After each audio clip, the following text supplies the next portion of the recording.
کسی کی موت کا وقت آتا ہے تو سب سے پہلے اگر وہ اچھا انسان ہوتا ہے تو آسمان جیسے سورج والے یعنی سورج والے روشن ستارے جیسے خوبصورت صورتوں کے ساتھ فرشتے آ کے بیٹھنا شروع ہو جاتے ہیں، یہاں تک کہ اس سے انہیں انس ہوتا ہے، راحت ہوتی ہے، اس سے انہیں کیا ہے اللہ کی ملاقات کا شوق پیدا ہوتا ہے۔ جیسا کہ میں نے گزشتہ جمعہ میں بیان کیا کہ جو اللہ سے ملاقات چاہتا ہے اللہ بھی اس سے ملاقات چاہتا ہے، جو اللہ سے ملاقات نہیں چاہتا اللہ بھی اس سے ملاقات نہیں چاہتا۔ تو اماں عائشہ نے پوچھا اے اللہ کے رسول ہم سب موت سے کراہت کرتے ہیں تو موت کو کون چاہتا ہے؟ اللہ کے رسول نے فرمایا عائشہ بات یہ نہیں ہے، جب ملک الموت یا فرشتے موت کے آ کر اطلاع دیتے ہیں کہ اب جانے کی تیاری ہے تو اس وقت مومن بندہ کہتا ہے کہ ہاں میں حاضر ہوں مجھے لے چلے،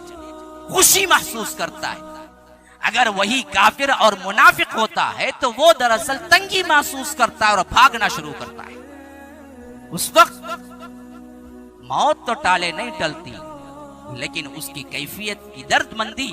اور اس کے اندر کا درد وہ تمہیں دراصل میت کے اوپر کے آنکھ اور اجسام اور چہرے سے بھی ظاہر ہوتا ہے۔ کبھی کبھی بعض کے چہرے تر و تازہ ہوتے ہیں مرنے کے بعد بھی، اور بعض کے چہرے کسی طرح کیا ہے کھجور کا درخت جو سوکھ کر ٹوٹ چکا ہو اس طرح کے کیا ہے حالات ہوتے ہیں اس کے چہرے کو دیکھتے ہوئے، تو اس سے بھی ایک طرح کا اندازہ ہوتا ہے۔ لیکن اللہ کے رسول صلی اللہ علیہ وسلم نے فرمایا کہ برا ابن عازب کی روایت میں کہ جب فرشتے آ کے بیٹھنا شروع ہو جاتے ہیں یہاں تک کہ بالکل وہ پوائنٹ آ جاتا ہے جہاں پر ایک لمحہ نہ آگے نہ ایک لمحہ پیچھے ہوتا ہے، تو اس وقت ملک الموت آتے ہیں، ساتھ میں انہیں خوشبو، ایک روایت ابو ہریرہ کی آئی ہے جس میں آیا ہے کہ سفید ریشمی کفن لیے ہوئے جنت کا آتے ہیں،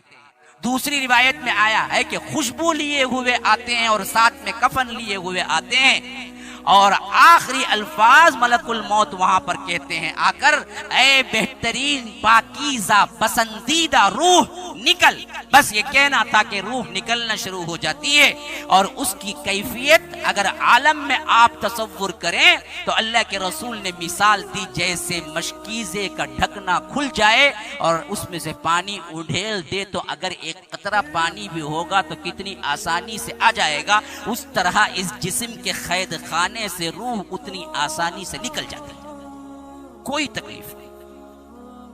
جیسے آپ کیا ہیں بوتل کھولیں پانی اندر ہو اور گلاس میں پانی ڈالنے کے لیے آپ بوتل کو جھکا دیں تو جیسے ہی آپ جھکائیں گے پانی کا ایک قطرہ بھی ہو بغیر کسی دقت کے پانی پورا ٹرانسفر ہو جائے گا بوتل میں یہ گلاس میں، اسی طرح آسانی یہ ایک قید خانہ ہے، یہ روح کا قید خانہ ہے، یاد رکھو۔ یہ جسم اصل میں قبرستان ہے کس کا؟ روح کا، یہاں دفن ہے اندر کہیں، اور یہاں سے نکلنا ایک اہم ترین دردناک کیفیت ہے۔ اس کیفیت کو اللہ کے رسول نے فرمایا اگر وہ مومن بندہ ہے تو بس اسے اتنی بھی تکلیف نہیں ہوگی،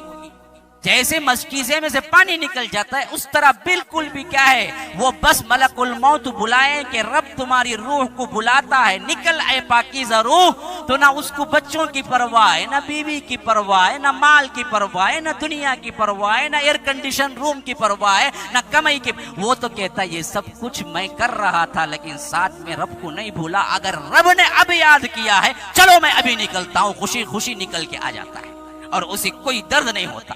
مشکیزے سے جس طرح پانی نکل اس طرح نکل جاتا ہے، اور اس روح کو جنت کے وہ کفن جو ریشمی لباس میں آیا ہوا ہے اور خوشبو جو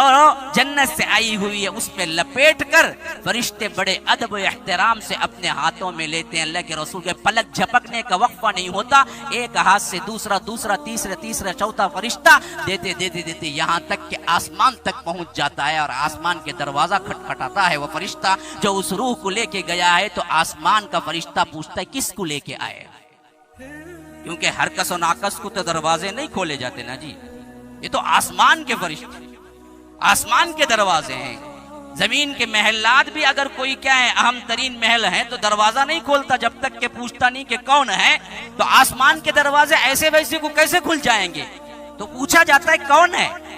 وہاں سے وہ فرشتہ جواب دیتا ہے، حدیث کے الفاظ ہیں، نام وہ لیتا ہے جو اس کا خوبصورت ترین نام تھا، اور لقب وہ لیتا ہے جو دنیا میں اسے خوبصورت ترین لقب تھا، ویسے نام اور لقب سے کہتا ہے کہ فلاں ابن فلاں تیرے لیے یہاں پر آئے ہیں، دروازہ کھولو، یہ رب کے ملاقات کے لیے جا رہی ہے روح۔ تو آسمان کا پہلا دروازہ، دوسرا، تیسرا، چوتھا، پانچواں، چھٹا، ساتواں، تمام دروازے اس کے لیے کھول دیے جاتے ہیں، اور یہ بلندی چڑھتا چلا جاتا ہے۔ یہ ہے اچھے مومن بندوں کی روح۔ یہ کیفیت سامنے میت ہو تو آپ کو نظر نہیں آئے گی، یہ کیفیت ایک اور عالم کا نام ہے، تمہیں دکھے گا نہیں۔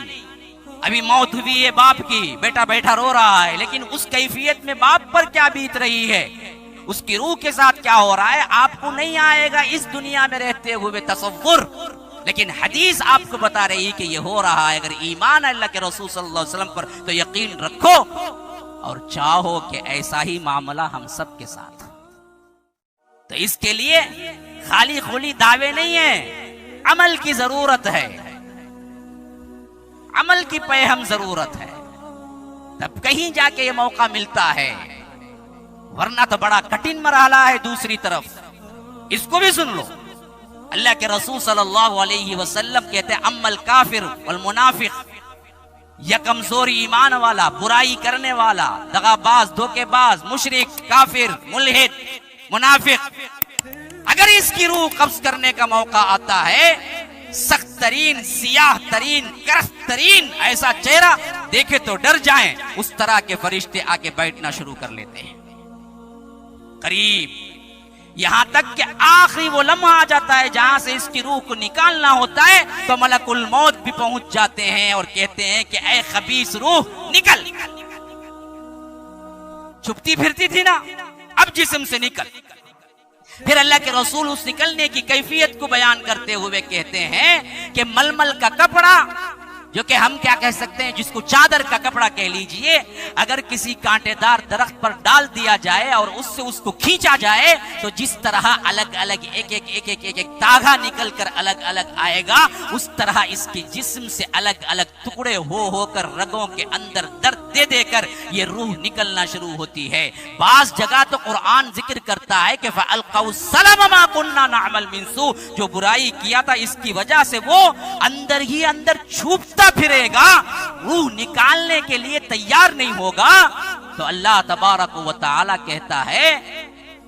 یہ فرشتے اس کے جسم میں اندر ڈوب کر اس کو کھینچیں گے۔ وَالنَّازِعَاتِ غَرْقًا وَالنَّاشِطَاتِ نَشْطًا، ڈوب کر کھینچنے والوں کی قسم، یہ کافر کی روح ہے۔ جسم کے اندر ملک الموت کے جو فرشتے ہیں وہ اندر اس سے داخل ہو کر اس کی روح جو چھپ کے پھرنا چاہتی ہے اس کو نکالتے ہیں، اس کو، یہاں تک کہ ایسا ہوتا ہے جیسے تم ململ کا کپڑا کسی کانٹے دار درخت پر ڈال کر کھینچو تو ٹکڑے ٹکڑے بن کے جس طرح نکلتا ہے، اسی طرح اس کی روح کٹ کٹ کے درد دے دے کر نکلتی ہے۔ تو جیسے ہی نکلتی ہے تارکول کا جہنم کا لباس ساتھ میں ہوتا ہے، اور اس سے ایسا بدبو نکلتی ہے، ایسی بدبو گویا کہ کئی دنوں کا مردار، اس کے اندر کے گوشت میں بھی اتنی بدبو نہیں ہوگی جتنی بدبو نکلتی ہے وہاں سے، اس میں اسے لپیٹا جاتا ہے، اور آنے واحد میں فرشتے اس کو لے جا کر ایک ہاتھ، دوسرا، تیسرا، چوتھا، پانچواں، چھٹا، ساتواں، یہاں تک کہ آسمان کے فرشتے پر پہنچتا ہے تو دروازہ کھٹکھٹایا جاتا ہے۔ آسمان کے فرشتے والے پوچھتے ہیں کہ کون، کس کی روح لایا ہے؟ خبیث ترین نام اللہ کے رسول کہتے ہیں، جب سے برا لقب جو اس دنیا میں استعمال ہوتا تھا اس سے فلاں ابن فلاں کی روح آئی ہے، ملک الموت کہتے ہیں، تو وہاں سے جواب آتا ہے کہ لا تفتح، اللہ کے رسول نے یہ آیت پڑھی، اس کے بعد فرمایا کہ لا تفتح لهم ابواب السماء ولا يدخلون الجنہ حتى يلج الجمل في سم الخياط، اس کے لیے آسمان کے دروازے نہیں کھولے جائیں گے، لا تفتح لهم ابواب السماء، اور جنت کا دروازہ اس کے لیے نہیں کھولا جائے گا، تو وہاں سے اس کو کہا جائے گا کہ اس کو نہیں کھولا جائے گا، رب اس سے ملنا پسند ہی نہیں کرتا، آسمان کے دروازے ہم نہیں کھول سکتے۔ پوچھا جائے گا کہ اب کیا کیا جائے؟ جواب ہوگا کہ پھینکو اٹھا کے اس کو یہیں سے، پھر اللہ کے رسول نے سورہ حج کی یہ آیت پڑھی فَكَأَنَّمَا خَرَّ مِنَ السَّمَاءِ فَتَخْطَفُهُ الطَّيْرُ أَوْ تَهْوِي بِهِ الرِّيحُ فِي مَكَانٍ سَحِيقٍ کہ ایسے اس کو اٹھا کے پھینکا جاتا ہے کہ یہاں تک کہ وہ ہوا کے اندر جو زور ہے اس کی وجہ سے اس کے ٹکڑے اڑ جائیں یا کوئی دور کے مکان میں وہ جا کے کیا ہے پڑے، اس سے اللہ کو کوئی سروکار نہیں۔ یہ بدی اور برا اور ظالم اور منافق اور وہ انسان جو شرک کرتا ہے اس کے ساتھ یہ سلوک ہوتا ہے۔ یہ ہے روح نکلنے کی وہ کیفیت جو صحیح احادیث کے اندر آئی ہے۔ مسلمانوں، خواہ کوئی کس سے بھی مرے یہ کیفیت سے تو گزرنا ہوتا ہے۔ ہاں، کون سی بیماری سے مرے، کس حالت میں مرے، اس کیفیت سے تو گزرنا ہوتا ہے۔ موت کی ایک اپنی سختی ہے، یاد رکھو، وہاں سے گزرنا ہوتا ہے۔ تو پھر کیوں لاپرواہ زندگی گزارتے ہو کہ ہمیں کوئی چیز تکلیف ہی نہیں ہے؟